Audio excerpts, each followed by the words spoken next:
고린도후서 11장 볼 차례예요. 고린도후서 11장입니다. 우리가 이제 10장까지 봤는데 바울의 대적자들의 그 비난에 대해서 바울이 자신의 사도직을 변호했던 그 일을 기록해 주고 있었는데, 이제 더욱 적극적이고 또 격렬한 어조로 이 거짓 사도들을 용납했던 고린도 성도들의 어리석음을 책망하고요. 그리고 그 바울의 대적자들에 대한 자신의 사도직의 우월성을 증명해 주고 있다고 보시면 됩니다. 그래서 바울이 자신의 사도권을 증명하는 이 내용은 단순히 개인적인 어떤 자랑이나 이득을 위한 것이 아니라 고린도 성도들의 바른 신앙을 위한 것이었어요. 그래서 전체적인 문맥을 보면 1절에서 4절까지는 바울의 질투와 고린도 교회에 대한 염려를 기록하고 있는데, 바울이 고린도 교회를 순결한 처녀로서 그리스도께 드리려는 자신의 열심을 표현하고 있고요. 그리고 뱀이 이브를 속인 것처럼 고린도 교회가 다른 예수, 다른 영, 다른 복음을 따를까 두려워한다는 그 내용입니다. 그리고 5절에서 15절까지는 자칭 자신들이 사도라고 하는 그 자들과 진짜 사도인 바울과 비교하면서 그 거짓 사도들을 폭로합니다. 바울은 자신이 보수를 받지도 않고 값없이 이 고린도 성도들에게 복음을 전파했고, 또 고린도 성도들을 절대 속이지 않았다고 강조를 해요. 그리고 이 자칭 사도들은 거짓 사도들이라고 그렇게 강하게 경고해주고 있습니다. 그리고 16절에서 21절까지는 바울이 이제 내가 어리석은 자처럼 자랑하겠다고 이렇게 이야기하면서 결국은 자신을 자랑하는데, 어떠한 자랑을 하냐면 자신의 약함을 자랑해요. 그리고 22절에서 23절까지는 바울이 자신이 사역하면서 고난을 당했고 자신의 약함에 대한 자랑을 말해주면서 바울 자신은 이제 히브리인이고 이스라엘인이고 아브라함의 씨라는 그 점에서 자신도 저 자칭 사도들과 다르지 않고 오히려 더 많은 수고를 했다고, 저들보다 더 매를 맞고 감옥에 갇히기도 했었고 위험과 고난을 겪었다고 그런 자랑을 딱 늘어놓습니다. 그래서 이 11장은 정말 고린도 교회가 거짓 사도들의 영향 아래에서 흔들리고 있다는 그것을 바울이 지적하면서 심각하게 여기고 자신이 사도로서 자신의 권위와 진정성을 강조하는 그 말씀으로 구성되어 있다고 보시면 됩니다. 그래서 이 장을 통해서 정말 바울의 사역과 고난과 진실함을 깊이 이해할 수 있기를 바라겠습니다. 1절에서 4절까지 한 목소리로 읽어보도록 하겠습니다. 1절에서 4절이요. 시작. 너희가 나의 어리석음에 대하여 조금만 나를 용납해 주기를 하나님께 바라노라. 그런즉 정녕 나를 용납하라. 이는 내가 경건한 질투로 너희를 질투하기 때문이니 내가 너희를 한 순결한 처녀로서 그리스도께 제시하려고 내가 너희를 한 남편에게 정혼시켰기 때문이라. 그러나 그 뱀이 이브를 그의 간교함으로 기만한 것 같이 어떤 방식으로든 너희의 생각들이 그렇게 그리스도 안에 있는 단순함에서 떠나 변질될까 내가 두려워하노라. 이는 누군가 와서 우리가 선포하지 않은 또 다른 예수를 선포하거나 너희가 받지 않은 또 다른 영을 너희가 받거나 너희가 받아들이지 않은 또 다른 복음을 선포할지라도 너희가 그를 잘 용납하기 때문이라. 나의 어리석음에 대해서 조금만 나를 용납해 주기를 하나님께 바란다. 그러니까 지금 바울은 너희가 보기에는 유치하겠지만 내가 이렇게라도 해야 설득력을 가질 수 있을 것 같다고 이렇게 시작을 하는 것이에요. 그러니까 하나님 앞에는 자기 자신을 자랑하는 것은 어리석은 일이거든요. 근데 지금 바울이 자신의 지위와 사역에 관해서 지금 자랑을 하려고 하는 이유는 이 고린도 교회 성도들이 정말 바울의 대적자들 때문에 잘못된 길을 가고 있기 때문에 지금 바울이 내가 어리석게 너희에게 보일지라도 일단은 나를 용납해 주라고 얘기하고 있는 것이거든요. 이 바울을 보면은 대적자들이 그런 얘기를 했었잖아요. 10장 10절에 보면은 이 바울을 보니까 편지들은 굉장히 강한데 직접 대면해 보면은 굉장히 약하고 언변도 한심하다고, 그죠? 근데 그러한 비방하는 자들에 맞서서 지금 사도 바울이 자신의 사도적인 권위를 고린도 교회 안에서 확인시켜 줄 수밖에 없는 상황이었어요. 그래서 바울이 자신이 받은 중상모략은 어떻게 보면 이중적인 사람이라는 것이잖아요, 그죠? 사실은 겁쟁인데 편지를 쓸 때는 강한 어조로 쓰는 걸 보니까 이중적인 사람이라고, 그런 중상모략을 받았단 말이에요. 근데 사도 바울은 자기는 한결같은 사람이라고 또 얘기했었죠. 편지를 할 때도 마찬가지고 직접 대면할 때도 난 같은 사람이라고, 한결 같은 사람이라고 그렇게 얘기했단 말이에요. 정말 그러한 바울의 이야기를 들으면은 그리스도인은 늘 한결같아야 되잖아요. 교회 안에서 다르고 또 교회 밖에서 다른 그런 이중적인 모습을 보이면 안 되겠죠. 뭐 교회에 있든지 뭐 침실에 있든지 욕실에 있든지 식당에 있든지 거실에 있든지 뭐 어디 공원에 있든지 직장에 있든지 늘 동일한 그리스도인이 되어야 되는 것이에요, 그죠? 어쨌든 사도 바울이 자신을 스스로 자랑하려고 하는 것은 자기를 미화시키기 위한 목적이 아니었어요. 다만 이 교회에 들어온, 어떻게 보면은 바울의 복음을 듣고 이 고린도 교회가 섰잖아요, 그죠? 세워졌잖아요.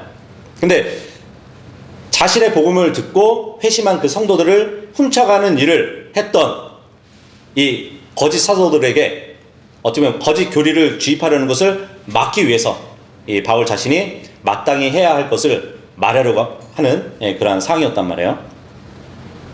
근데 지금 2절에 보니까 사도 바울은 지금 고린도 교회 성도들에게 경건한 질투를 느꼈다고 말을 해주고 있어요. 이 경건한 질투가 뭘까요?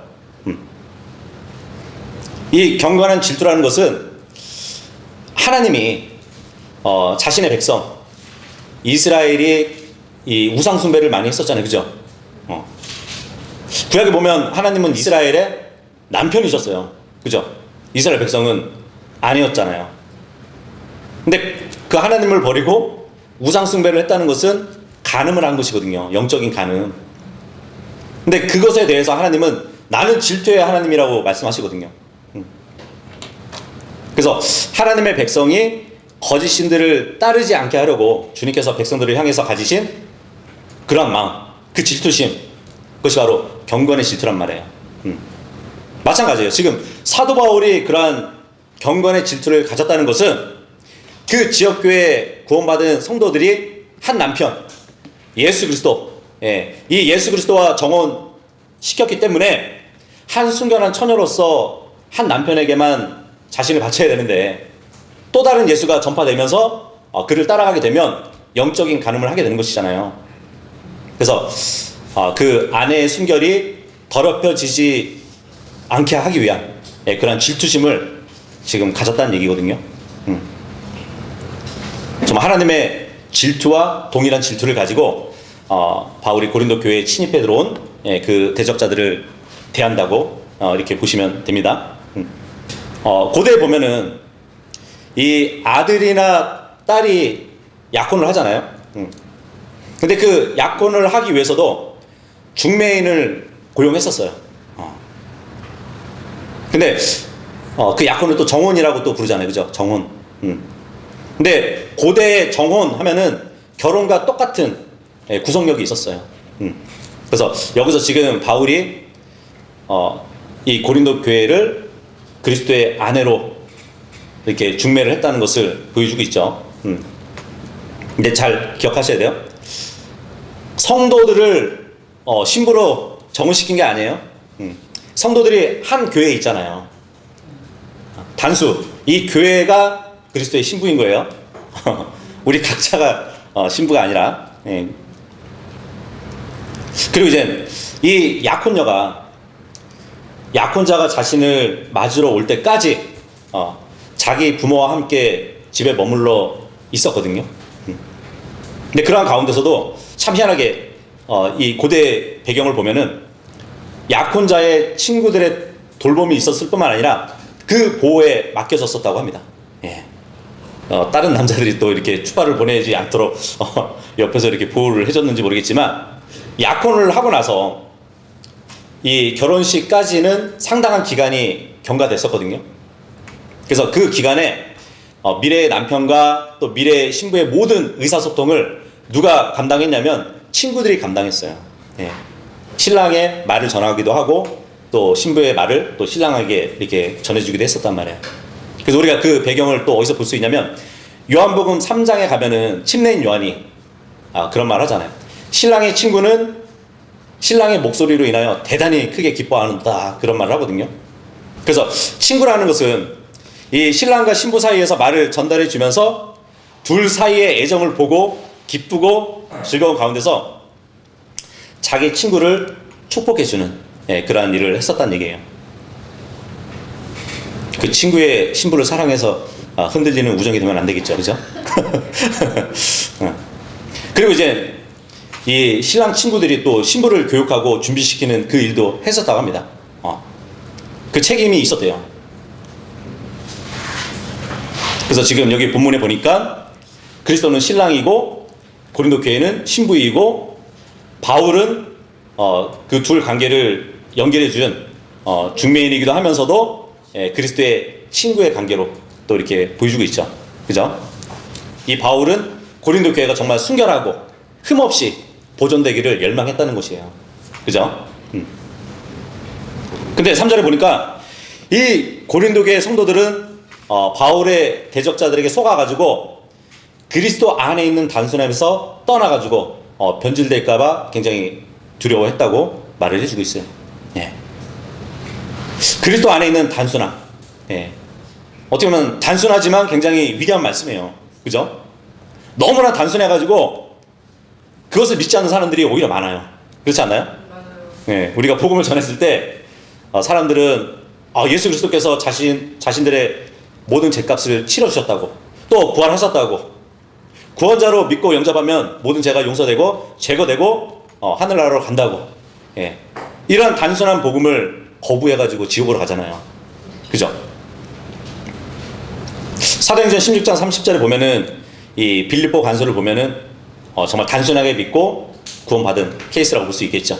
제가 구원받기 위해서 무엇을 해야만 하냐고, 그런 질문에 이제 바울이 주 예수 그리스도를 믿으라고, 그러면 너는 구원받을 것이요 너의 집도 그러하리라, 이 말씀을 듣고 단순하게 믿고 구원을 받았었어요. 그죠? 복음은 이렇게 단순한데도 고린도 교회에는 그러한 단순한 진리를 굉장히 복잡하고 혼란스럽게 만드는 무리가 들어왔다는 얘기예요.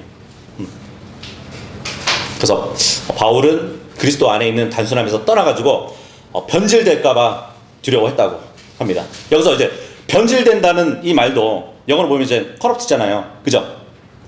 뭐 여러 문맥에서 쓰이는 단어이긴 한데 아까 제가 말씀드렸던 신랑과 신부 사이의 변질이에요. 그죠? 신랑과 신부 사이에서 변질되는 이유가 뭐냐면 음행이거든요. 예. 그래서 계시록 19장 2절에 보면은 큰 음녀 바벨론이 등장합니다. 근데 그 큰 음녀 바벨론이 음행으로 인해 가지고 땅을 부패시켰다 그래요. 근데 그 부패의 단어도 corrupt란 말이에요. 네. 그래서 지금 사도 바울이 우리가 한 것은 다른 예수를 믿고 음행을 하면서 변질될까봐 두려워했다는 것이에요. 그래서 음행은 변질, 부패를 시킵니다. 근데 이 바울 당시에도 정혼, 약혼을 하고도 간통을 저지르잖아요.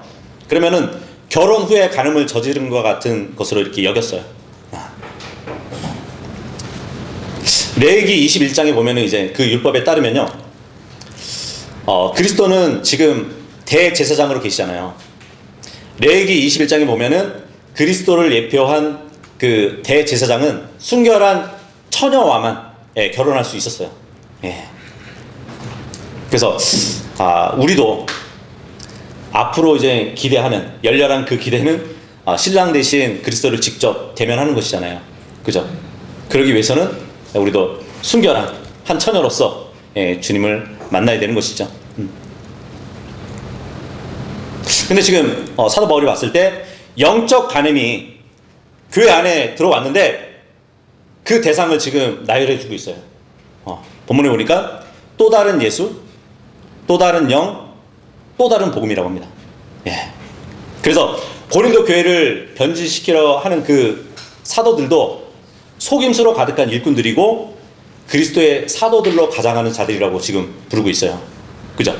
근데 이 모든 것을 보니까 진품에 대한 사탄의 모조품으로 또 보여지기도 하죠.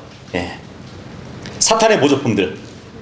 근데 이것들을 보면은 성경의 용어들을 그대로 가져와서 그럴듯하게 이렇게 포장되어 있다는데 큰 문제가 있어요. 마귀에게도요 자신만의 성경이 있죠. 그죠? 무진장 많아요. 셀 수 없이. 마귀에게 성경 교사들도 있습니다. 예. 뭐 교회 회원들도 있을 것이에요. 그리고 마귀를 따르는 의식들이 또 있을 것이에요. 그 마귀를 찬양하고 기도하고 경배하는. 그죠? 또 마귀를 위한 거룩한 날도 있을 것이고요. 거룩한 장소들이 또 있을 것이에요. 그래서 이러한 모조품을 이해하려면 우리가 뭐 직접 그것에 잔입할 필요는 없어요. 진품들을 먼저 제대로 알면은 그러한 모조품들은 걸러낼 수 있는 것이거든요. 위조 지폐를 감별하는 감별사들이 있어요. 근데 그들이 어떻게 위조 지폐를 잘 감별하는지 아세요? 진짜 그렇죠. 가짜 지폐를 가려낼 수 있는 것은 진짜 지폐를 완전히 알기 때문이에요. 그래서 사도 바울은 이 모조품들과 관련해서 또 갈라디아 교회에게 편지를 썼을 때 보니까 왜곡된 복음을 전하는 그 자들이 결국은 저주를 받는다 이렇게 기록을 했었죠. 갈라디아서 1장 8절에 보면. 근데 지금 왜곡된 복음, 다른 복음이 고린도 교회에도 들어왔다는 얘기예요. 그 다음에 그 복음을 전했던 이 사도 바울의 대적자들, 거짓 사도들은 결국 저주받을 자들이라는 것을 또 알 수 있겠죠. 5절 6절 읽어보도록 하겠습니다. 시작. 이는 나는 내가 그야말로 제일 가는 사도들에게 추워도 뒤떨어진 것이 없다고 생각하기 때문이라. 그러나 비록 내가 언변에 있어 거칠긴 하지만 그럼에도 지식에 있어서는 아니니라. 오히려 우리는 모든 일들에서 너희 가운데 철저히 명백하게 드러났느니라. 이제 본문 5절부터는 바울이 자신의 사도직에 대한 방어를 시작합니다. 하나님께서 부르신 사도, 그리고 거짓 사도들 사이의 차이점을 보여주고 있어요. 지금 물론 이제 바울이 뭐 상대방에서 사도로서 하찮다고 이렇게 묘사되는 6절에 보니까 거친 언변이라는 단어가 나오죠. 비록 내가 언변에 있어서 거칠다고. 여기서 바울이 말하는 아이비 루드인 스피치, 여기서 루드의 이 단어는 지금 현대 영어에서는 뭐 무리하다라는 의미로 쓰이고 있거든요. 그래서 뭐 거친 언변하면은 막 직설적이고 막 쌍욕을 받고 이런 언변으로 이렇게 보기 쉬운데 그런 의미가 아니라 이제 17세기 영어의 의미로 우리가 이해를 해야 정확하게 볼 수 있어요. 그러니까 여기서 이제 거칠다는 이 루드는 세련되지 않은, 뭐 교양이 없는, 또 학문적으로 이렇게 아니면은 수사학적으로 다듬어지지 않는 그 언변을 얘기하는 것이에요. 10장 10절에 보니까 사도 바울을 직접 대면해 보면은 바울의 언변이 한심하다고 그러잖아요. 그러니까 그 말이 무슨 말이냐면 바울의 언변을 보니까 어떤 말에 기교가 없어요. 수사학적으로 훈련을 받지 못해가지고 세련되지도 않아요. 그래서 굉장히 좀 무식해 보여요. 그것을 얘기한단 말이죠. 그래서 바울은 어떤 수사학적인 기교나 웅변력이 뛰어났던 그 거짓 사도들과 비교했을 때는 자신의 언변이 거칠다고 그렇게 얘기를 했던 것이에요. 그러니까 이 당시에 고린도 사회에는요 철학자들이 많았거든요. 그 헬레니즘 문화를 영향을 받아가지고 웅변술이 굉장히 능한 사람들이 많았단 말이에요. 그래서 그런 사람들의 기준으로 봤을 때는 바울이 웅변술이 얼마나 형편없었을까요? 오죽하면은 건물 3층에서 사도 바울의 설교를 듣던 유두부가 떨어질 정도로. 예. 그래서 거짓 사도들과 비교한다면 비록 말은 거칠고 단순할 수 있지만 복음의 진리를 전하는 데 있어서는 오히려 확실하고 분명하게 전했다고 그 강조를 하고 있어요. 그리고 이 거칠다는 이 루드라는 영어는 이제 헬라어로 보면은 이디오테스라는 말이거든요. 근데 이 단어가 어디에 쓰이냐면 사도행전 4장 13절에 쓰여요. 거기 보면 이제 대제사장과 서기관들 앞에서 베드로와 요한이 사람들에게 복음을 전하는 그런 장면이거든요. 전하는 말을 보니까 베드로와 요한의 담대함이 딱 보여지면서도 놀라워해요. 왜냐하면 그동안에 베드로와 요한을 봤을 때 굉장히 배우지 못하고 무지한 사람들로 알고 있었는데 전하는 거 보니까 그렇게 보이지 않았던 것이에요. 여기서 배우지 못하고 무지한 의미를 가진 헬라어가 바로 이디오테스거든요. 그게 지금 여기서 거칠다는 그 용어로 쓰인 것이에요. 이 고린도 교회 성도들의 마음을 빼앗아가는 이 거짓 사도들에게는 어떻게 보면 지금 바울은 로마서 16장 18절의 말씀대로 너희가 좋은 말들과 그럴듯한 언변들로 순진한 자들의 마음을 속여가지고 그 성도들을 빼앗아가고 그 성도들이 너희를 잘 용납할지는 모르지만 나는 언변을, 그러니까 뛰어난 언변을 소유하지 못했지만 내가 인정하지만 그럼에도 나의 세련되지 않은, 다듬어지지 않은 이 말로 복음을 명확히 전했고 그 복음을 들은 성도들이 구원을 받았다는 것을 지금 사도 바울이 이야기해주고 있는 것이에요. 7절에서 10절까지 읽겠습니다. 시작. 너희가 크게 높여지도록 나 자신을 낮추어 너에게 하나님의 복음을 값없이 선포하였다는 이유로 내가 잘못을 저지른 것이냐? 내가 너희를 섬기려고 그들에게서 품삯을 받은 것이 다른 교회들을 강탈한 것이로다. 그리고 내가 너희와 대만하였고 또 궁핍하였던 때에 내가 아무에게도 신세를 지지 아니하였더라. 이는 마케도니아에서 온 형제들이 나에게 부족한 것을 공급해 주었기 때문이라. 그런즉 모든 일들에서 내가 너희에게 부담이 되지 않으려고 스스로 주의하였고 또 내가 그와 같이 스스로 주의하겠노라. 그리스도의 진리가 내 안에 있으니 아무도 내가 이렇게 아카이아 구역들에서 자랑하는 것을 중단시키지 못하리라. 지금 바울이 고린도 교회 성도들에게 복음을 이렇게 전했을 때 값없이 전했다는 이 말은 비록 이 바울이 사역을 하는 데 있어서 비용이 필요했겠죠. 그죠? 근데 그것을 위해서 모금을 하지 않았대요. 그렇다고 누구에게 구걸하지도 않았고 빌리는 신세도 지지 않았다고 얘기를 하고 있습니다. 정말 바울은 고린도에 처음 갔을 때 직접 일을 했었어요. 어떤 일을 했냐면 천막을 만드는 그 일을 했었거든요. 아킬라와 프리스킬라 부부와 함께 그 일을 하면서 생계비를 벌었단 말이에요. 그러다가 이제 두 번째 갔을 때는 마케도니아인들이 가져온 그 물질적인 선물을 가지고 또 생계를 유지했었어요. 이렇게 이제 바울이 실제로 자랑했다는 것은 그가 어떤 식으로든 고린도 교회 성도들에게는 금전적으로 부담이 되지 않은 가운데서 복음을 전했다는 이 점에 있어서 자랑을 하고 있는 것이에요. 지금 바울이 이런 말까지 한다는 것은 이 고린도 교회에 들어온 거짓 사도들이 어떻게 보면 이제 사리사욕의 목적으로 일정한 급료를 받았거나 아니면은 비정상적으로 교회에서 후원을 받았을 것으로 또 우리가 볼 수 있겠죠. 그죠? 물론 이제 교회에서 뭐 물질의 후원을 받는 것은 잘못된 것은 아니에요. 고린도전서 9장 11절에 보면은 우리가 영적인 것들을 너에게 뿌렸다면 설령 우리가 너에게 육신적인 것을 걷어들인다고 해도 그것이 대단한 일이냐 이 말을 해주고 있거든요. 뭐 물질을 거두어서 후원을 받았다면 다시 영적인 것으로 또 뿌려야 하는데 지금 고린도 교회 거짓 사도들은 거짓된 영어로 잘못된 교리로 교회를 지금 변질시키고 있기 때문에 자격이 되지 못한다는 것을 지적해 주고 있는 것이에요.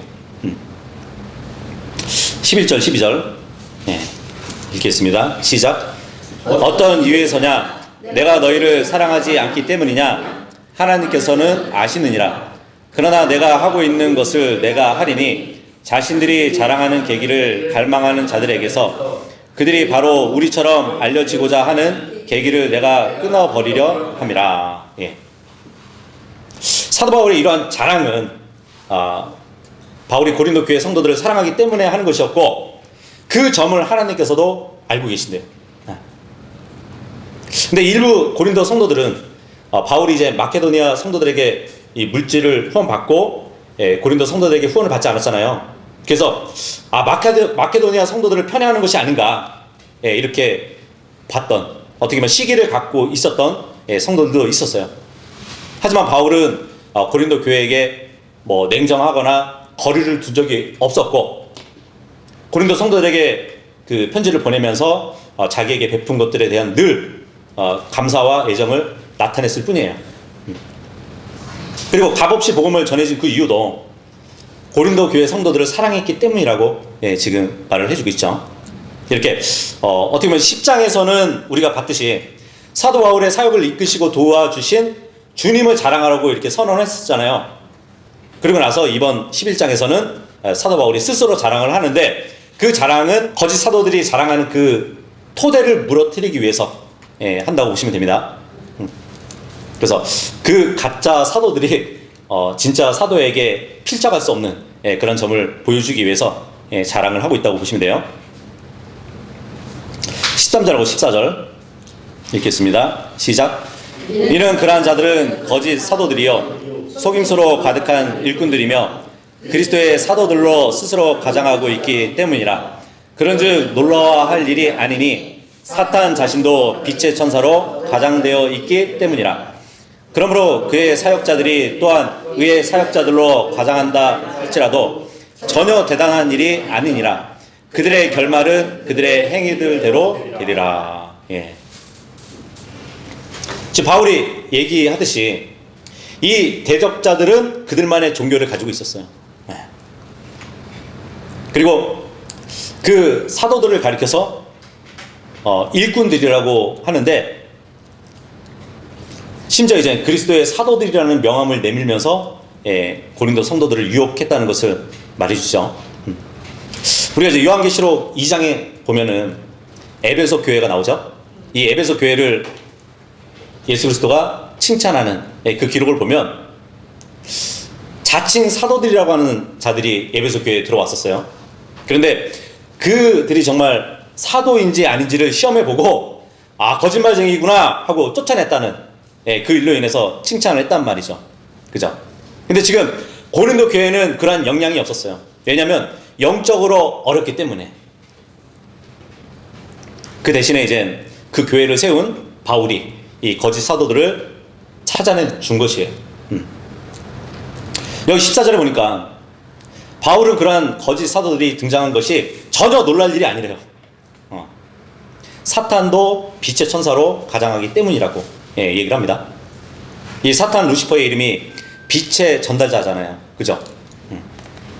거짓 교리를 가르치는 이 이단들을 보잖아요. 몰몬교 아시죠? 몰몬교를 창시했던 사람이 요셉 스미스거든요. 그 사람의 간증이라고 이렇게 들어보면은 모로나이라는 빛의 천사가 자기 앞에 나타나가지고 계시를 줬대요. 빛의 천사로 나타난 모로나이. 신천지의 이만희를 보면은 자기가 태어나기 전에 이제 할아버지가 꿈을 꿨대요. 해와 달과 별이 어두워지면서 하늘에서 떨어져 버렸는데 하늘이 딱 열리더니 빛이 나와서 또 세상을 비췄다고. 그래서 이 이만희가 태어났을 때 꿈에서 본 그 빛을 가지고 이름을 져준 거예요. 근데 이 이만희가 한 번에 이제 저녁에 기도하는 중에 큰 별이 자기 앞에 나타났다고 그렇게 간증을 하거든요. 큰 별. 보통 별 하면은 성경에 천사를 또 이렇게 보여주잖아요. 그 빛의 천사가 나타난 것이에요. 근데 계시록 9장 1절에 보면은 하늘에서 땅으로 떨어지는 별 하나가 또 등장합니다. 끝없는 구렁이의 열쇠를 가지고 예, 그 지하의 문을 여는 장면이 나오죠. 그 천사가 아니었을까? 그죠? 어쨌든 사탄은 주 예수 그리스도를 모방해요. 예수 그리스도께서 세상의 빛이시잖아요. 그죠? 또 하나님의 천사이시고, 이제 사탄은 그 빛의 천사이신 그분을 흉내내는 것이에요. 사탄은 한 신이잖아요. 가시잖아요. 그죠? 예수님은 한 분 하나님이시고, 그리고 사탄은 또 사자라고 불리죠. 예수 그리스도도 사자로 불리듯이. 둘 다 성경을 인용하죠. 예수님이 광야에서 시험 받았을 때 보면은 서로 성경 가지고 싸워요. 그죠? 그리고 둘 다 기름 부음을 받았죠. 그리스도란 말이죠. 둘 다 통치자고, 둘 다 도성을 갖고 있어요. 신부를 갖고 있어요. 예수님은 교회를 가지고 계시고, 사탄은 큰 도성, 바벨론을 가지고 있죠. 그리고 둘 다 뱀이에요. 사탄도 뱀이고, 예수 그리스도는 십자가에 달리신, 그러니까 구약 때의 녹뱀, 그죠? 이렇게 완벽한 모방자는 정말 이 기독교계 안에 들어와가지고 잘못된 예수를 가르치고 잘못된 영으로 들어왔고 잘못된 복음을 전파합니다. 그리고 잘못된 사도들과 사역자들이 활개를 치고 있어요. 그럼에도 불구하고 감쪽같이 속아가지고 멸망하는 자들이 있다는 얘기예요. 그래서 마귀의 모조품들이 하나님의 일을 망쳐놓는 것이에요. 그래서 요한일서 4장 1절에 보면은 각각의 영을 다 믿지 말고 하나님께 속해 있는지 그 영들을 시험하라고 말씀해주고 있잖아요. 그죠? 왜냐하면 많은 거짓 예언자들이 세상 속으로 나갔기 때문이라 이 말씀을 해주시면서 경고를 하신단 말이에요. 근데 지금 그러한 모조품들이 고린도 교회에 들어온 것이에요. 16절에서 20절까지 읽겠습니다. 시작. 내가 다시 말하노라. 아무도 나를 어리석은 자로 생각하지 말라. 만일 그렇게 하지 아니하거든 그럼에도 내가 조금만 나를 자랑하도록 나를 어리석은 자로 받아들이라. 나는 내가 말하는 그것을 주를 따라 말하지 아니하고 다만 자신 있게 자랑한다는 이 점에서 어리석은 것처럼 하느니라. 많은 이들이 육신을 따라 자랑하는 것을 보니 나 역시 자랑하겠노라. 이는 너희가 스스로 지혜롭다 하면서도 너희가 어리석은 자들을 반기며 용납하기 때문이라. 이는 너희가 어떤 사람이 너희를 속박하여도 용납하고 어떤 사람이 너희를 집어삼켜도 용납하며 어떤 사람이 너희에게 착취하여도 용납하며 어떤 사람이 스스로를 크게 높여도 용납하며 어떤 사람이 너희 얼굴을 쳐도 용납하기 때문이라. 이제 사도 바울이 자신의 사역에 대해서 한 번 더 자랑하려고 하고 있는데 이것을 어리석은 자의 표시로 여기고 있어요. 바울 자신은 어리석은 자가 아니지만 누군가가 나를 그렇게 여긴다 할지라도 전혀 개의치 않는다고 말을 하고 있습니다. 물론 이제 사도 바울이 자기가 말하려고 하는 이것이 개인적이라고 해도 다만 주님께서 나의 어리석음을 사용하셔가지고 예수 그리스도의 진짜 사역의 의의 종으로 가장한 그 거짓 종들과의 차이점을 보여주려고 한다는 것을 말해주죠. 그러니까 어떻게 보면 지금 19절부터는 바울이 이 고린도 교회를 두고 좀 비아냥거린다고 보시면 될 것 같아요. 여기 19절에 보니까 이는 너희가 스스로 지혜롭다 하면서도 너희가 어리석은 자들을 반기면서 용납하기 때문이라 그러거든요. 지금 고린도 교회 너희가 지혜롭다는 이 표현은 사실을 말한 것이 아니에요. 반어법이에요. 반어법. 이 고린도 성도들은 자신들이 지혜롭다고 여겼거든요. 우리는 지혜롭고 분별력이 있다고 우쭐하고 있었다는 얘기예요. 그런데 지금 사도 바울은 그 어리석음을 간접적으로 꼬집어서 반대로 지금 얘기를 하고 있어요. 그래, 너희가 지혜롭고 분별력이 있다고 우쭐대지만 의기양양하게 자랑을 하지만 근데 왜 저런 거짓 사도들을 받아들였냐고, 왜 용납을 했냐고. 20절에 보니까 어떤 사람이 너희를 속박하여도 용납한다고. 그러니까 너희가 복음을 듣고 진리 안에서 누리게 된 그 자유를 지금 빼앗기고 있는데 율법의 종노릇하게 만들었던 그 사람들을 왜 용납하고 있냐고 말을 하고 있어요. 그리고 어떤 사람이 너희를 집어삼켜도 용납하고 있다고.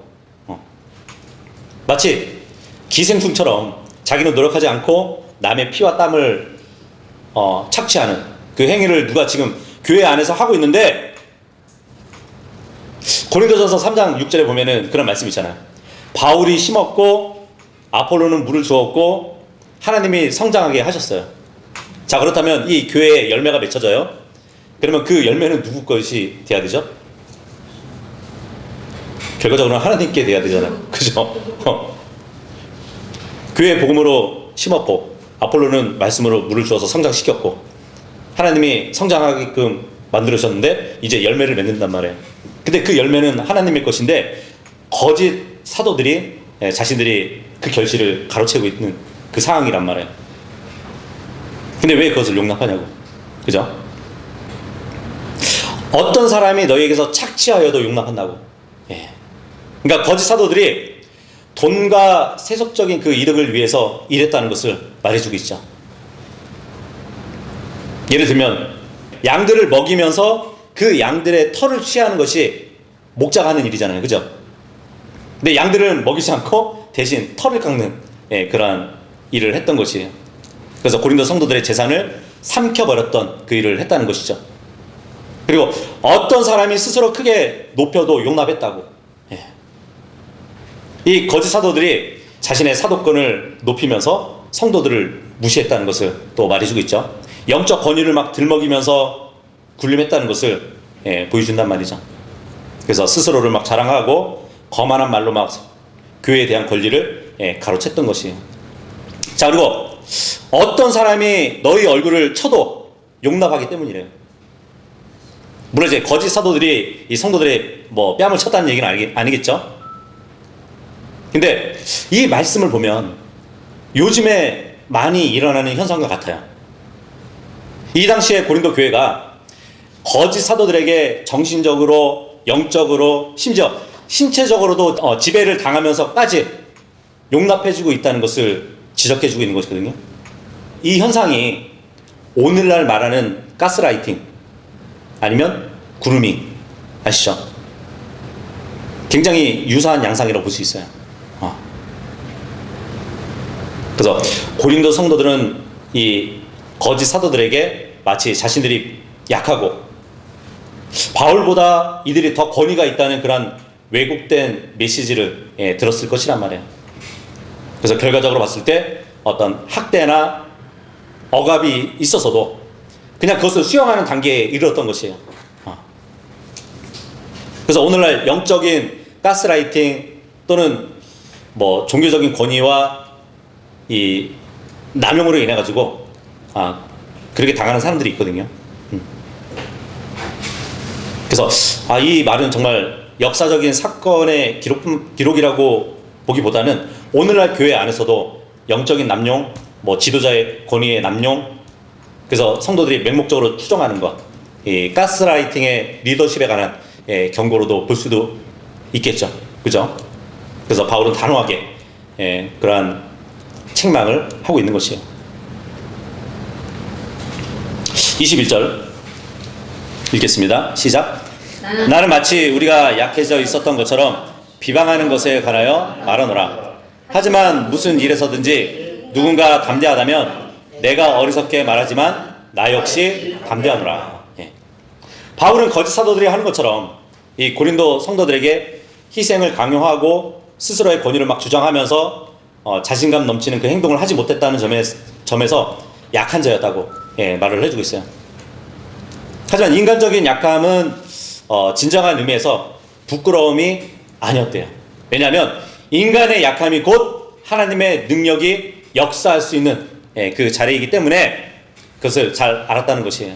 그래서 이러한 의미로 봤을 때 바울은 오히려 강한 자였다고 말해주고 있어요. 그러면서 이제 누가 정말 강한 사도인지 이것이 표면적으로 드러나는 언행에 있어서가 아니라 구체적인 삶에서 나타나는 그 증거로 한번 얘기해보자. 지금 그렇게 말하는 겁니다.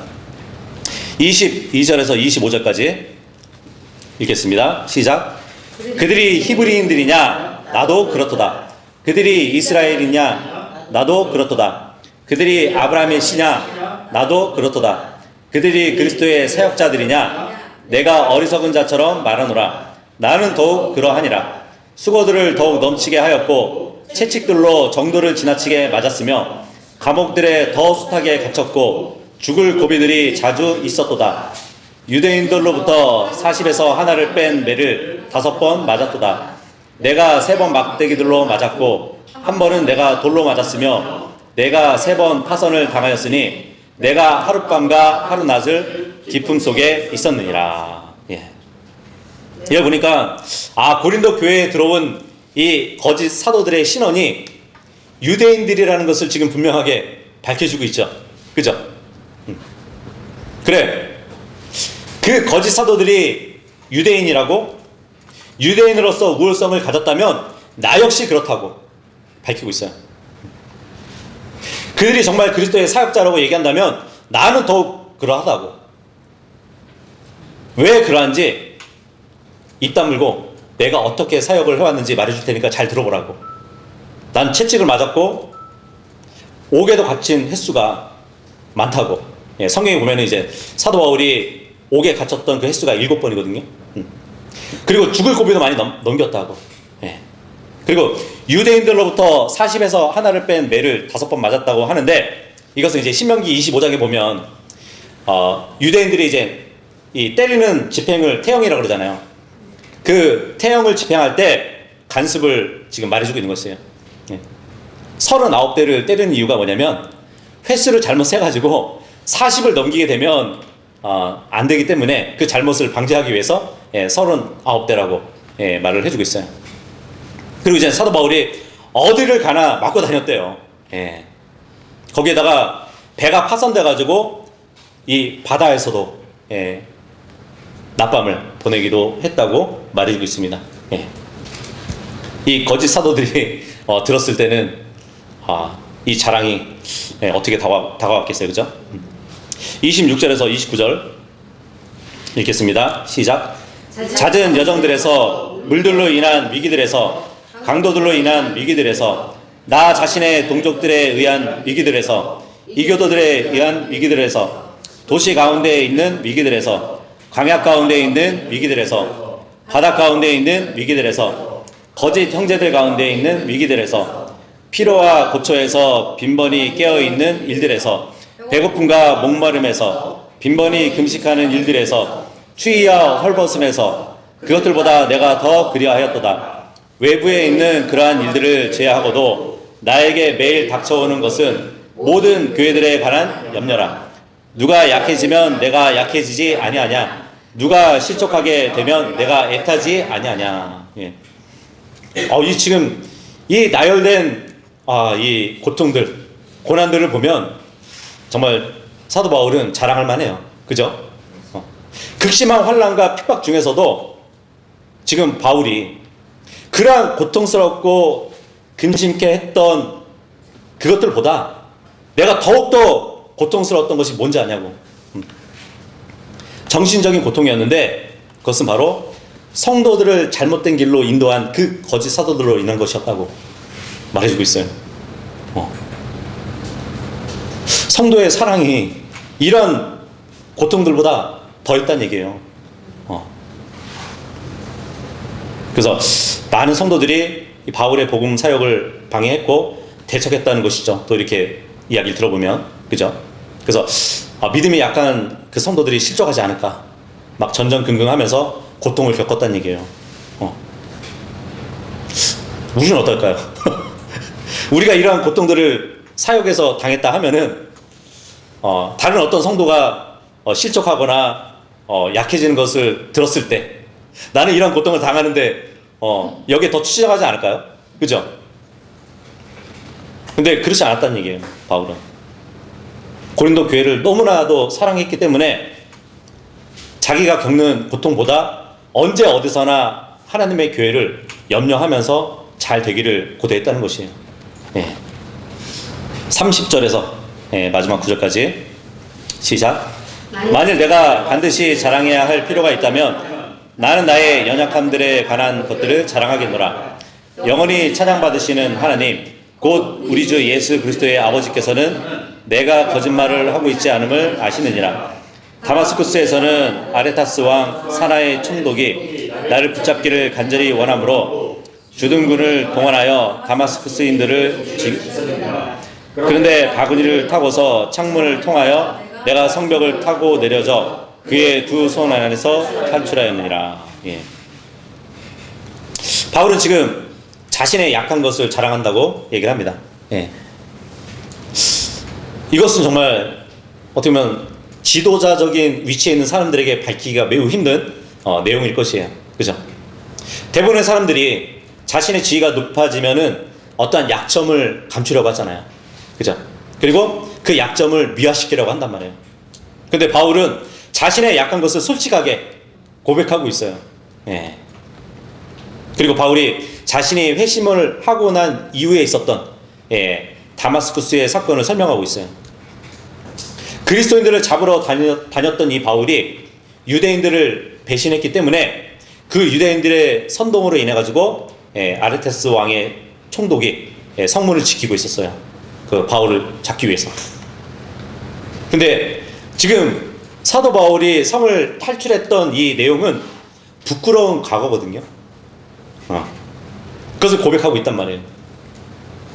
그래서 우리는 이 11장을 통해서 이 바울의 심정을 볼 수 있는데, 정말 그의 사역에 있어서 행했던 모든 것들은 정말 자랑할 수 있는 것이지만 자기가 자랑할 것은 약함이라고. 그러면서 자신의 부끄러운 과거까지 들먹이면서 그 하나님의 도우심이 있었음을 또 이렇게 보여주고 있어요. 그래서 우리가 11장을 다 봤는데 정말 교회를 사랑하는 바울의 심정도 또 볼 수 있습니다. 그 어떠한 어려움과 역경 가운데서도 하나님의 복음을 전했고, 그로 인해서 세워진 교회들이 혹시나 이단 사상에 물들지 않을까 항상 관심을 가지고 돌봤다는 얘기예요. 그래서 우리는 정말 이 바울의 이러한 모습을 본받아 가지고 교회를 사랑하고 주님 안에서 함께 교제하는 형제 자매들의 신앙을 위해서 서로 중보해야 한다는 것이죠. 그래서 바울이 고린도 교회 성도들에게 정말 순결한 처녀와 같이 될 것을 권면했잖아요. 그래서 우리 교회도 그리스도의 신부된 교회로서 신랑 예수를 맞이할 준비를 하면서 자신의 몸을 정결하게 해야 하는데, 그러한 가운데서도 정말 영원한 소망을 가지고 다시 오실 그 주님을 기다리는 모두가 되기를 바라겠습니다. 예.